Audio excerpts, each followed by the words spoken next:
আরে চোখে দেখ না কেন? আরে ফাহিম, কেমন আছিস তুই? কতদিন পরে দেখা তোর সাথে আমার। তারপর কি অবস্থা তোর? হা করে তাকায় আছিস কেন? আমি রুশো রুশো, তোর বন্ধু রুশো বেটা। মানে কি ইশারাতে কি বুঝাইতেছ? ফাইজলিন করছিস আমার সাথে? মুখটা দিয়ে একটা দুটো কথা তো কইবি আমার সাথে। কি হয়েছে? আমি ওর ভাই। আসসালামু আলাইকুম ভাবি। ওয়ালাইকুম আমার আসসালাম। নাম হচ্ছে রুশো, আমি ফাহিমের ইউনিভার্সিটির বন্ধু। এতদিন পরে দেখা হয়েছে ওর সাথে আমার। তাকে কত কিছু জিজ্ঞাসা করলাম, নিজে থেকে কত কথা বলতেছি, তো ও কোনো কথা বলতেছে না। কথা বলতে পারে না। মানে আমরা আসলে কেউই ফাইজলামি করতেছি না আপনার সাথে। 3 বছর আগে ওর একটা মাইল্ড স্ট্রোক হয়, তার থেকেই পর কথা বলতে পারে। কি বলেন ভাবি? তো টাকার পরে তোমার কানে জানা আঙ্গুল পেয়ে সব ভুলে গেছো। তুমি চিল্লাইতেছো কেন? আমি কেন চিল্লাবো না? দেখো, এই ডোন্ট টাচ মি, টাচ করবে না। দেখছো সব সময় এমন করে, একটা কথা বলতে পারি না 10টা কথা শোনায়। তুই ভালো, আল্লাহ ফাহিমের মুখের ভাষা কাইটা নিয়ে তোরে সুখে রাখছে, তা করতে হয় না। আমি জানি তোমার মন খারাপ হয়েছে, আপুর পক্ষ থেকে আমি সরি। আপুর একটু কেমন জানি কি বলতে হবে এটা বুঝতে পারে না। একদম না। তুমি তার জন্ম থেকে এমন ছিল না। আগে কত কথা বলতা, মজা করতা, বন্ধুদের সাথে আড্ডা দিতা ঘন্টার পর ঘন্টা। না থাকবে এইভাবে ভাড়া বাসায়। তুমি দরকার হলে আমাদের বড় জামাইয়ের কাছ থেকে হেল্প না, আমি বলে দিই এই 2 বছর যাবত শুধু মাথা ঝাঁকাই দিতে। তারা কানও কম শুনে। কি শোনো, ওই যে দেখছেন শোনে না। ও তো জন্মগত বোবান, জন্মগত বোবারা কানে শুনে না। ও যদি কানেই শুনতো তাহলে আপনার একই কথা বারবার রিপিট করতে হতো। কে বলছে আপনাকে একই কথা রিপিট করতে? আর বাবা, তোমাকে না কতবার বলছি আমাদের কপালে বাড়ি গাড়ি থাকলে হবে, না হলে নাই। এগুলা নিয়ে আমাদের কোনো আফসোসও না, কারণ আমরা তো আর অসাধুভাবে কোনো ধন সম্পদের মালিক হতে চাই না। আলিকা কি চামেচি কোনে খোঁচাটা আমারে দিলেন নাকি? না দুলা ভাই, ফাহিম চল, এই বাসা থেকে আমরা যত তাড়াতাড়ি যেতে পারবো ততই আমাদের জন্য কি সমস্যা তোমার? বারবার ফোন দিচ্ছ কেন? এত বাড়াবাড়ি কেন করতে? যেমন চাই করো। এমন কোনদিন আসে যে তুমি আমার কথা শুনছো, আমি বলছি আর তুমি কথা মাইনে নিছো? এই তুই ফোন রাখ। ভাই কার সাথে তো খেপলেন ভাবি নাকি? রাখেন আপনার ভাব, সব আমার কপালের দোষ। আরে এই যে আপনি ভালো আছেন, মুখে জবান নাই, ঝগড়া জাতীয় নাই। আরে কয় না বোবার কোনো শত্রু নাই, আপনারও কোনো শত্রু। আমাকে লাইফ দেখেন না, অফিসেও শান্তি নাই, আর বাসায় তো শান্তি নাই। আস্তাগফিরুল্লাহ। কি গো বউ, তুমি এটা কি পোশাক পরে রইছ? তুমি কি সুডু মানুষ? তুমি তো করে ফুলাফানের পোশাক পরে রইছ। আমি তো জানতাম না যে আপনি আসবেন। আগে জানলে আসেন না, ভিতরে আসেন। আগে জানলে কি জামদানি শাড়ি পরে বয়ে থাক। আপনি কি করতেছেন? এটা কি করলা বউ? আমি কত কষ্ট করে জিন্দা বাবার দরগা থেকে আনবো আতি অবস্থায়। অনেক কুনজর পরে বদ জিনের কুনজর আমার দাদা বাইরে এই তাবিজ সই সালামতে রাখ। মাইগুলো আপনি কি বলতেছেন? এই শহরে মানুষ থাকারই জায়গা নাই, জিন কিভাবে থাকবে? তোমার মাইগুলো কি শুরু করছে? তোমার অনাগত সন্তানের দিকে যেন কোনো বদনজর না পড়ে। জিন্দা বাবার মাজার, আর বলছে এটা সারাক্ষণ আমাকে পড়ে থাকতে। হ্যাঁ হ্যাঁ, তুমিই পড়ে থাকো, পারলে সারা শুলে প্যাঁচায় রেখো। মা, আপনারা এগুলো কি করতেছেন? অবলা প্রাণীগুলোর দিকে তোর কারো চোখ পড়ে না। আমি হেরার তাহনের জায়গার ব্যবস্থা করতেছি।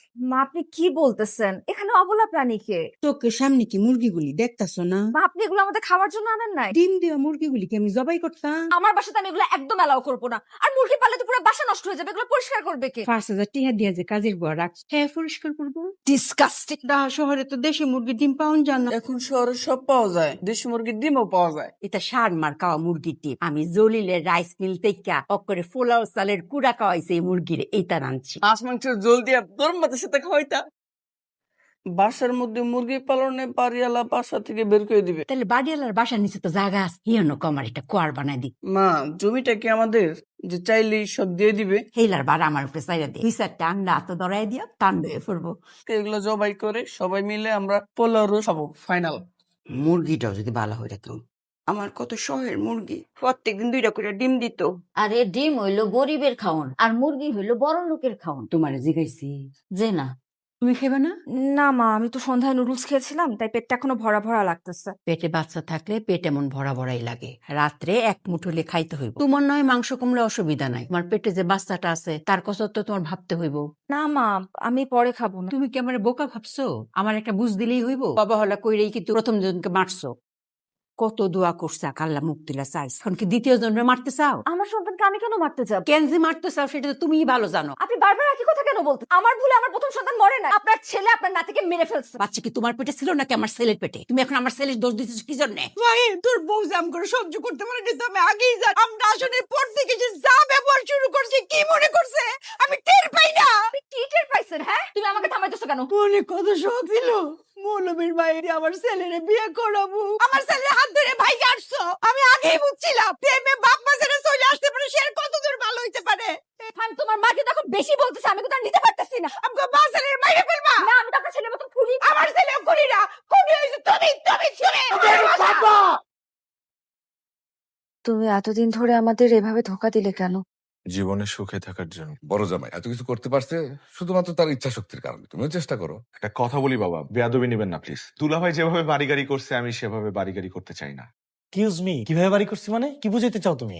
আমি কিছু বুঝাইতে চাই না দুলাভাই, যেটা সত্য আমি সেটা বলতে চাই, এবং এই সত্যটা সবাই জানি। খুব অবাক লাগে গভর্নমেন্ট অফিসে চাকরি করে সামান্য ক্লার্ক কিভাবে ঢাকা শহরে 2টা ফ্ল্যাটের মালিক হতে পারে। Idiot, nonsense, rascal. তুই যেতে হচ্ছেন কেন? উত্তেজিত কি দেখছিস তুই? আমার ফকিনীর বাচ্চাটাকে আমার চোখের সামনে এই যেতে বলে। ফকিন্নি কারে বলতেছে? তোকে বলছি।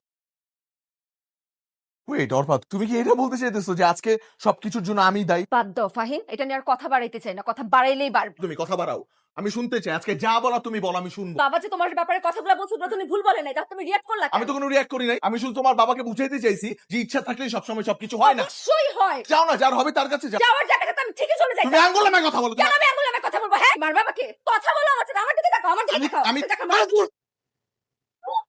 আমার ওয়াইফকে কোথায় নিয়ে যাচ্ছে? খুব মায়া লাগে এখন ওয়াইফের জন্য।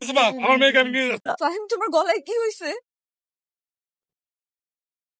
গলাতে কোনো আওয়াজ বের হতেছে না কেন ফাহিম? উনি কথা বলার শক্তি হারিয়ে ফেলে। আমার কাছে মনে হয়েছিল আমার মতো পাপীর এই পৃথিবীতে বেঁচে থাকার কোনো অধিকার নাই। নিজেকে অনেক কষ্ট দিছি, কাছ থেকে আমার কণ্ঠস্বর কেটে নিল। তখন আমার কাছে মনে হয়েছে যে একটু আমার আপনার প্রায়শ্চিত্ত। কিন্তু জানো, আবার যেদিন আমার কণ্ঠস্বর ফেরত পেলাম, আমি সবার আগে তোমার কাছে ছুটে গেছি। আমি তোমাকে কোনোভাবে হারাইতে পারবো না, এই কারণেই নিজের কণ্ঠস্বরকে স্তব্ধ করে রাখছি। তুমি কখনো কারোর সাথে শেয়ার করবা না। আমি চাই না কথা বলতে।